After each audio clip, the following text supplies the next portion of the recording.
would like to show you tonight some samples from my latest book. It's called Sonnets Hybridized, and maybe you can see from the picture on the cover just what an outburst it was. It took me a month to write, month of January in this year, and it came quite quickly. Half the book is by me, and the other half is interviews where I have conversations with poets whom I translate. And it's a short book. It's only got, about 99 poems in it, but it's got lots of variety. And the point is, sonnets hybridized. What does that mean? A sonnet is a 14-liner. Shakespeare wrote 154 of them, and I interviewed him and answered them all in sonnets of the form he chose. I love the form that he chose. It's, shall I compare thee to a summer's day? And 1 and 2 and 3 and 4 and 5. But here what I decided to do is hybridize, that is, do things to sonnets that haven't traditionally been done. For example, instead of la la la la, you could have la la la la la la. You could have 3 syllable rhythm units instead of 2. And I've often kept the traditional rhymes, though sometimes I've changed the scheme. Let's go. Huh? The first one I'd like to show you is in fact la la la la la la la la la la la. I've changed the number of beats per line into 4, and a 1 and a 2 and a 3 and a 4 instead of 5, and I used the 3-beat, the 3-syllable instead of the 2-syllable I am that Shakespeare preferred. So this is a real hybrid, and it was fun to write. And because of the freedom of it, I think it's suitable for the title of the poem, which is Id. I wrote about the comic strips, in particular Calvin and Hobbes. Allegorical ids in the comics are found, in particular lazy bones sleepers abound. Beetle Bailey and Dagwood come quickly to mind, and in Senior Earl Pickles a napper you'll find. As for gluttony, Dagwood again will appear, even Snoopy, Wolf's Pizza, and Chug-a-Lug's beer. But more frightening far, more aggressive than these, must be Calvin. He's hammering nails, if you please. He the living room tabletop wildly defies. Then he's asking his dad with his Bambi-like eyes for a flame-throwing weapon, a nuclear bomb. With such hair-raising episodes, who could stay calm? Yes, the ego is Hobbes, more mature, you'll reply. Yet I'm saddened by Calvin. I cringe and decry.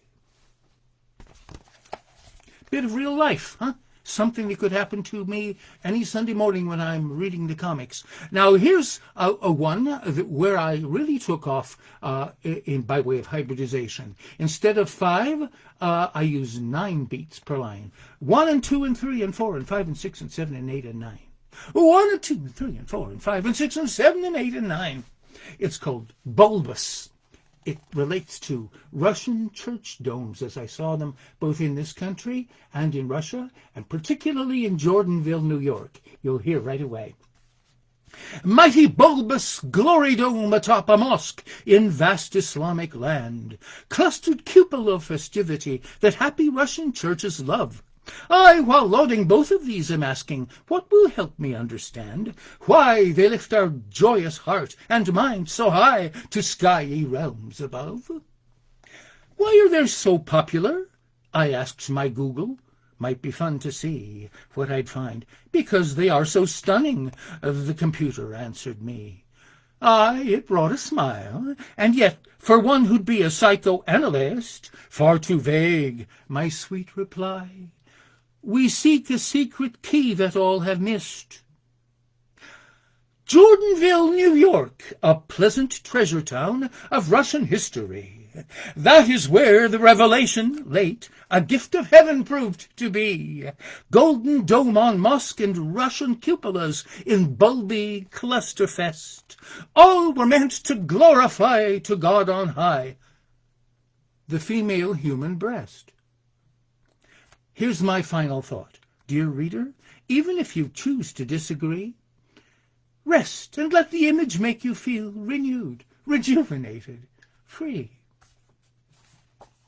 That's a sample from the first section of my book. And in the second section, I'm still hybridizing sonnets, but this time I devote my attention to the stimulus that I get from my fortune-telling method of reading the Qur'an. I open up Marmaduke Pickthall's translation, done back in 1922, of the Qur'an, and I see what I find, and if I like it, I write about it.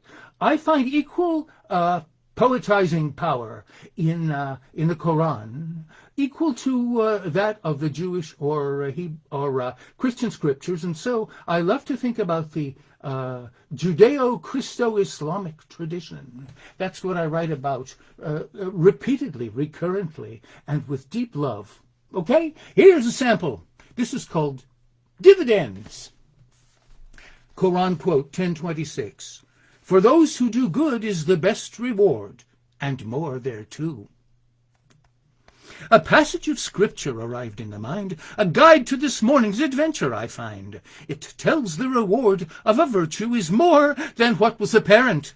Great feelings outpour when, randomly ranging through pages I wrote, blessed moments of high exaltation I note.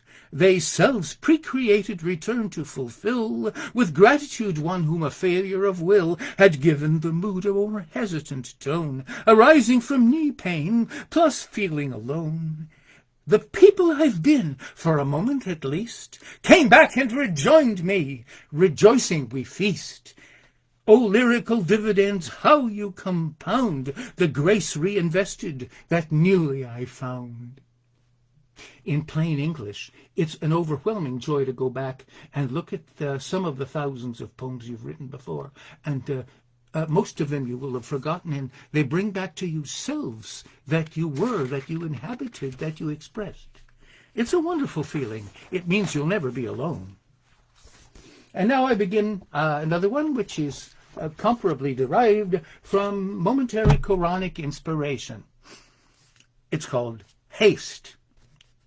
Quran 21:37. Man is made of haste. I shall show you my portents, but ask me not to hasten. Pickthall uses the word portents rather than omens. They're not to be thought of as anything brooding or sinister. They can be quite cheerful.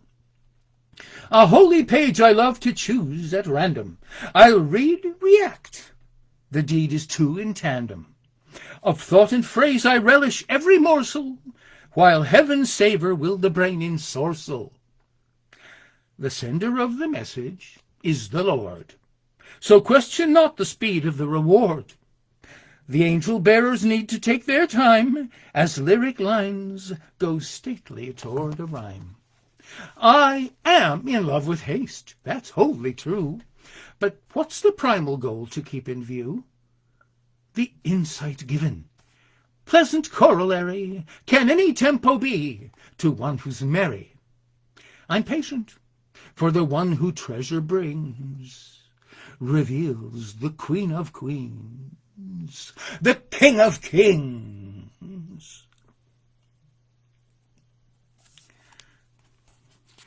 Let's go on now to the second half of the book, which I promised you would consist of lyrical interviews. And in the first half of the second half, I interview an amazingly fine Russian poet who's been neglected, far too widely ignored, and that is Vladimir Solovyov. He died in 1900. He's public domain. You can translate him if you like to. I found all kinds of things that I wanted to respond to in him. I'm going to pick his two most mystical poems, and they have often been the most commented upon when people have commented on him at all. He's better known as a theologian of Sophia, or Holy Wisdom, which he thought was central to Russian Orthodoxy, and he felt that if people would get together under the banner or under the tent of Sophia, they wouldn't need a violent revolution. So he hoped. Anyway, his favorite emblem for the glory of God and the enigmatic, strange, cold and distant puzzle of God at the same time was Lake Saimaa in Finland. Here we go. Sophia, interpreting Lake Syama in winter. Lyric 65 by Vladimir Solovyov. First, I'll translate him in 12 lines, and then I will briefly reply. Folded in fur that is cloudy and airy, quiet, the mutiny quelled, you can sleep. Wind brings no death to us creatures unwary, white and transparent, the silence you keep. You have I sought for, in questing not vainly, mid imperturbable peace of the deep. Eye of the spirit beholding you plainly, sovereign fay of the pines on the steep. Spotless, more pure than the snow-covered hills, thought-filled as richly as winter's still night, light ray pervaded, flame arctic that thrills, born of dark chaos, O daughter so bright. Lake of the earth, hid in northerly Finland, lake of the spirit who burn unconsumed, yours be the vision we treasure far inland, yours be the force that our soul has illumed. Mine be the mission to laud and to hymn you, blackness and clarity blended in one, mine the desire to portray and to limn you, blaze of mosaic transformative sun. Flame of the heaven, deific, descending, fill me with purity seen in your fire. Light from the dark, may you stay, never ending, vision of life that frail mortals require. Lightscape, might angel of Abraham be. Fight with the night, we in Jacob may see. You see, this is the blinding ice and snow everywhere, and yet you can see how the ice is on an island of the darkest of waters. There you have the chaos underlying the cosmos, and both of them co-present in God. And here is Sea Farewell. I like this one as a companion piece, because here Solovyov has to bid farewell to Lake Syama, leaving Finland for the south, and he says goodbye to the lake as a farewell to a beloved woman. He calls it Sea Farewell.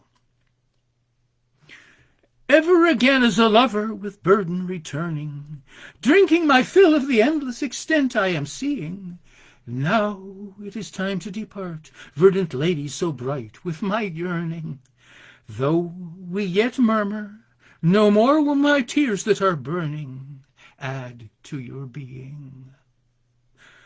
Lonely, hibernal, your way none the less am I taking. Vital and vivid, your voice and your colour that blesses. Night reft of rest when I conjure up hues unforsaking. Mindfully come to me, love, with your gentle caresses. Green will the sea be remaining, the emblem of living, bright in oniric unfolding, entreated embracing. Boundless in bounty of strength and the music of giving, you are an emblem of God who in nature are gracing, tenderly generous, numen, bright tunefulness tracing, tidal excitement of heart that in rhythm is beating, offering solemn in calm, loving psalmer a greeting. Thought is more clear and perception more keen in the dark. So the enshrouded one gathered while pacing the shore. That's an allusion to a Qur'an surah. Star, point of wisdom in light, we attentively mark, which with the pounding of surf will be treasured the more. Rushing of water in praise unrelenting will roar. Charged with the weight of a mission, we hearkening wake, ready the lesson to hear and the blessing to take.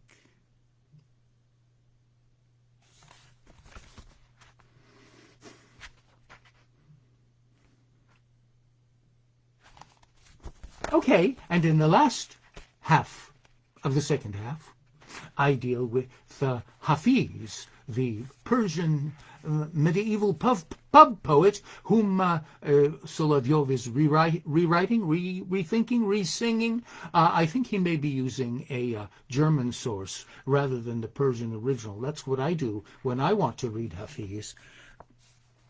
Here, this is called Flint, and we're listening to Solovyov interpreting Hafeez. Only 4 lines. Hafeez writes very short things that Solovyov particularly favors. And then my reply, which is a little longer.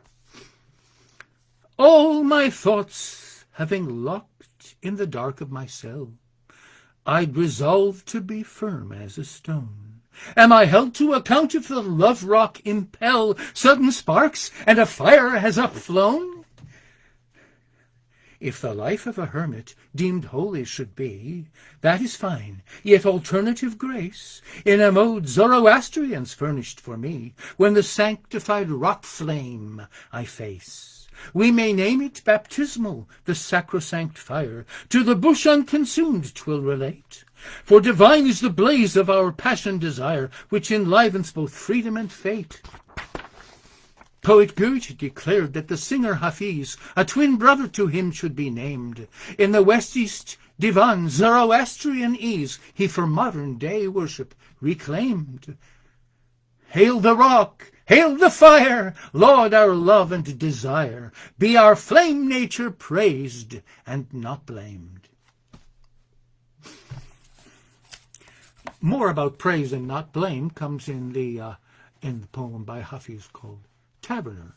The attitude of medieval Persian pub poets toward wine was distinctly on the liberal side, distinguished, let's say, from Saudi Arabia or Egypt. Wine was drunk, and it was praised as an emblem of ardor, as an emblem of fervent love, whether for God, for a woman, or for a man.